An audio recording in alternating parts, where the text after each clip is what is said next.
So, I woke up one day during a cold December morning, checked out my phone, my social medias, and went on the App Store to find out that Super Mario Run is finally available to download. Mario? On a smartphone? What could possibly go wrong?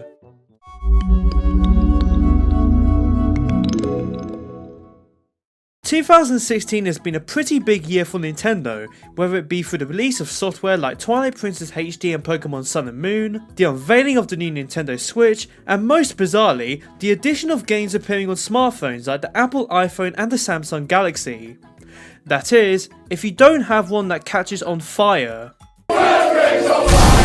So far, this intriguing venture has been nothing but successful for the big N, with Miitomo and Pokemon Go both raking in a shit ton of money and benefiting society for the better, but now, it's time for the company's most famous IP to give the lucrative smartphone platform a shot, with Super Mario Run.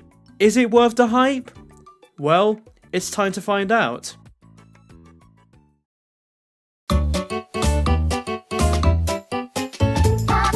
Super Mario Run is a game that utilises the formula from the new Super Mario Bros. Series and builds upon it for a familiar experience on a new platform. Story-wise, it's exactly the same as your average Mario title. Princess Peach writes a letter to Mario, she gets kidnapped by Bowser, the castle's blown up, and it's your task to bring peace back to the Mushroom Kingdom and save Peach once again. The main mode is the World Tour, which consists of 6 worlds with 4 levels for each section. After playing through the first 3 courses, you then come across a dilemma. In order to access the rest of the tour, you must pay a one-off fee, which could be off-putting for some users, but I don't think it's really that much of an issue. I mean, for that price, you're getting a mini Mario adventure, and at least you don't have to deal with microtransactions and adverts to proceed any further, like with lots of mobile apps. Gameplay wise, this feels right at home as a traditional Mario platformer, but with a twist. You automatically move forwards throughout the level, and the only method of control is to jump by tapping your phone. The longer you touch, the higher you will jump. Although this might sound easy on paper, this is a mechanic that requires practice to get perfectly and is surprisingly hard to master. You can jump, wall kick, climb, spin midair and vault through enemies with ease, and the level design uses these characteristics to enhance the game's overall experience, whether through avoiding hazards with wall kicks, jumping on cannonballs and stomping on enemies. Each course has its own unique elements to boot, including deserts and airships, and you also have the challenge of collecting pink, purple and black coins, alongside blocks that can make you jump forwards, backwards or stand still, which is useful to avoid certain enemies. Next up is the Toad Rally. In this mode, you can compete against strangers and friends in the game's courses with their ghosts, and the goal here is to collect as many coins and colour-coded Toad fans as possible, and the winner of these competitive matches will get to bring along a ton of Toads into their own personalised Mushroom Kingdom. Which brings me on to Super Mario Run's Kingdom Builder.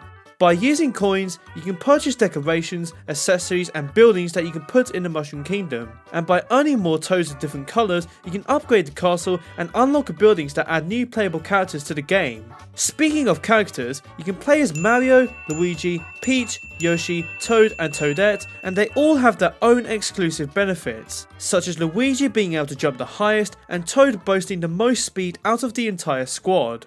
In conclusion, Super Mario Run is a satisfying experience for everybody to play, although hardcore gamers may be disappointed with the short length of the World Tour, and many Mario fans may be annoyed to hear that it uses the successful but cliched new Super Mario Bros. Formula with barely little change, except maybe for some new Mario animations. The only concerns I have is the fairly steep paywall of £8, $10, whatever, and that the game needs to always be online in order for you to play. Apparently, Nintendo says this is to prevent piracy from taking place? Really? What are they going to say next? Piracy funds terrorism? Piracy funds terrorism and will destroy our development and your future enjoyment.